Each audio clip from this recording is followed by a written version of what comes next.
الله معكم أحبائي. آخر تطورات الحرب بين روسيا وأوكرانيا حتى مساء 17 من أغسطس. هناك تغير لافت يجري الآن على خريطة الحرب في أوكرانيا. في زابوروجي القوات الروسية تواصل التقدم داخل مدينة أوريخيف، لكن السؤال لم يعد هل دخلت القوات الروسية المدينة. السؤال الآن هو إلى أي مدى وصلت داخل أوريخيف، وكم أصبحت نسبة المنطقة التي تسيطر عليها القوات الروسية فعليا، لأن ما يحدث هنا قد يغير شكل هذه الجبهة بالكامل إذا استمر التقدم الروسي مجددا. لكن أوريخيف ليست التطور الوحيد. إلى الشمال لدينا تطورات معاكسة تماما.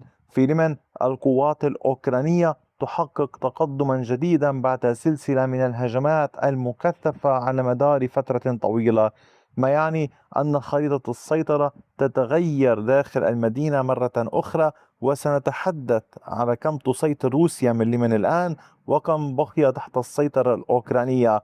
تابعوا التفاصيل في هذا الفيديو، وهذا بالتحديد ما يجعل تحديث اليوم مختلفا. نحن لا نتابع أبدا ولم نتابع أبدا أي تقدم لطرف واحد فقط على كامل جبهة. فكما تعلمون كنت أنشر لكم دوما التقدمات جميعها، لذلك أقول لكم دوما استفيدوا مما تقدمه القناة من وقائع وحقائق، من ترجمة من الميدان إلى حضرتكم لكل ما حصل. وأيضا كان لدينا تقدمات للوحدات الروسية باتجاه خاركيف، حيث استطاع الجيش الروسي السيطرة على إحدى البلدات في تلك المنطقة مع عمليات تقدم في جبهة كراماتورسك. ولكن هناك نقطة أريد أن أركز عليها خلال هذا الفيديو، وأتمنى يعني الجميع أن يركز على هذا السؤال: هل ما ستشاهدونه مجرد سلسلة من التغييرات المحلية الصغيرة، أم أن بعض هذه التحركات بدأت فعليا تغير شكل جبهات كاملة؟ سأتحدث بدءا من أوريخيف وأتابع وصولا لخاركيف. تأكدوا أن لا تفوتوا أي تفصيل، وتأكدوا من مشاركة الفيديوهات ليستفيد الأصدقاء من هذه المعلومات ومن الانضمام للقناة. ولنبدأ من زابوروجي. تمكنت قوات الفرقة 42 من الجيش الروسي من العودة مجددا إلى التقدم في أوريخيف، وكانت قد سيطرت على كامل هذه المساحة باللون الزهري كما تشاهدونها أمامكم على طول هذه الشوارع الموجودة هنا. تحركت القوات الروسية لتسيطر على عشرات المنازل في هذا الامتداد بعمق 530 مترا، بعرض 860 مترا. القوات الروسية تقدمت وفرضت سيطرتها. القوات الروسية أيضا واصلت الضغط مجددا إلى حيث كانت قبل أيام إن كنتم تذكرون، حيث وصلت إلى هذه النقاط. هذا الهجوم الروسي المضاد في المنطقة هنا أدى إلى نشوء منطقة رمادية كما تلاحظون. وطبعا من شاهد الفيديو الصباحي، وهنا أطلب من حضراتكم دوما مشاهدة جميع الفيديوهات، هذا يساعدكم على بناء فكرة كاملة حول ما يحصل. الجيش الروسي حين تقدم في هذه المنطقة واصل عملياته بهذا الاتجاه. أيضا نشأت هنا منطقة رمادية. فعلى كم تسيطر القوات الروسية داخل أوريخيف؟ الجيش الروسي يسيطر مع ساعات مساء 17 من أغسطس على 20.80%، ومساحة المنطقة الرمادية هي 11% تقريبا، ومساحة نسبة السيطرة الأوكرانية 68% تقريبا. هذه هي النسب المئوية لكل منطقة الروسية الأوكرانية والمنطقة تحت الرمادية. إضافة إلى ذلك يحاول الجيش الروسي توسيع مساحة المنطقة التي يسيطر عليها، والأوكران يحاولون يقومون على ما يبدو الاستعداد لشن هجمات مضادة لإعاقة التقدم الروسي. حاليا 20.80% هي أعلى نسبة وصلت إليها القوات الروسية من السيطرة داخل المدينة. أما في المحيط فالمعارك لا تزال مستمرة في جبهات مارا توكماشكا ونوفا بافليفكا ونوفا أندرييفكا وفي اتجاه بريو برازينكا.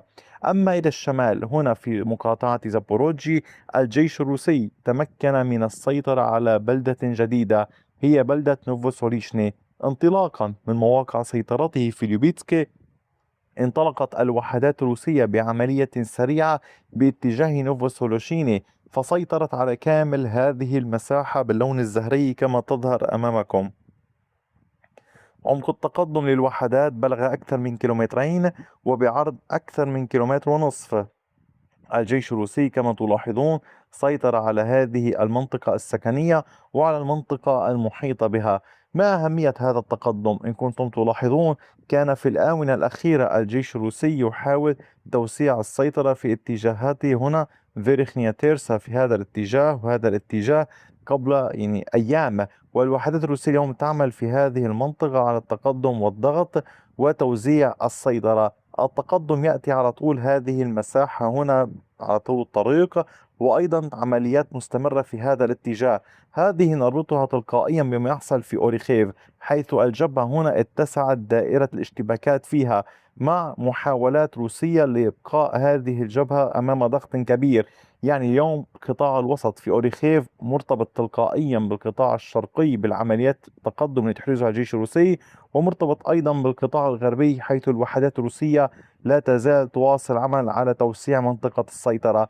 فهل ستنجح القوات الروسية في إشغال كامل مقاطعة زابوروجي؟ اليوم نشهد اشتباكات على كامل خط التماس في هذه المقاطعة، وهذا الأمر ليس سهلا. أما فيما يتعلق بالعمليات الروسية في اتجاهات أخرى، ففي كراماتورسك الوحدات الروسية واصلت التقدم والسيطرة على هذه المنطقة هنا جنوب نينيفكا. الضغط الروسي أدى إلى سيطرة الوحدات الروسية على أحد التحصينات الموجودة في المنطقة هنا.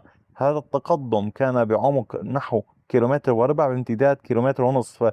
كان الأوكران يستخدمون بعض المواقع الموجودة هنا للبقاء والضغط قدر الإمكان في العمق. يعني كما تلاحظون يوجد مسافة عدة كيلومترات من هنا إلى هنا. هنا يعني حاول الأوكران البقاء وإعاقة التقدم الروسي. الروس اليوم يحاولون استعادة السيطرة والمبادرة في هذا الاتجاه، والعودة إلى السيطرة على هذه المناطق واحدة تلو الأخرى للضغط على القوات الأوكرانية. طبعا هم لم يسيطروا عليها سابقا، ولكن يحاولون أن يستعيدوا المبادرة في هذا الاتجاه. أما في ليمن فما الذي حصل؟ في ليمن بعد سلسلة من الهجمات الأوكرانية المضادة، تمكنت الوحدات الأوكرانية من استعادة السيطرة على هذه المنطقة. بداية، عمق التقدم للوحدات الأوكرانية بلغ 500 متر في هذا الاتجاه و608 مترا بهذا الاتجاه. على طول المنطقة تحركت القوات الأوكرانية. الروس هنا بمكان ما استطاعوا قدر الإمكان البقاء في وضع الدفاع بشكل كبير وهام، ومنع القوات الأوكرانية رغم الهجمات المكثفة التي تشنها وشنتها في هذه المدينة من السيطرة على مساحات إضافية.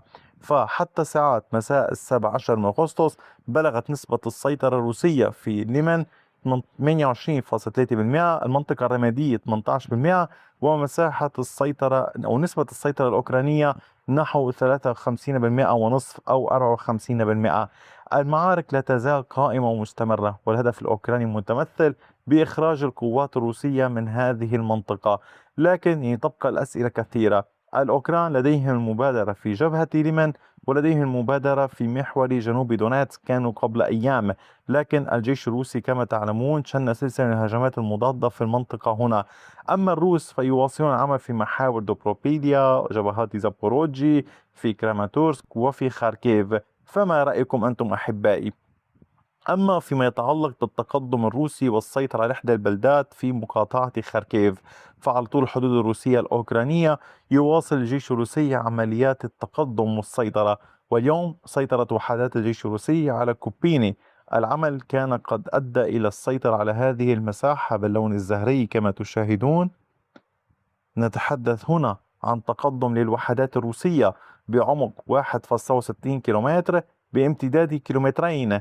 الجيش الروسي يعمل شيئا فشيئا، وكما تلاحظون يعني حتى هذا الشهر كان الجيش الروسي قد سيطر على كامل هذه المنطقة، يعني المناطق باللون الأحمر ذات الحدود البيضاء، وبالتالي وسع السيطرة في هذا الاتجاه بالتزامن مع العمليات في محور فولشانسك.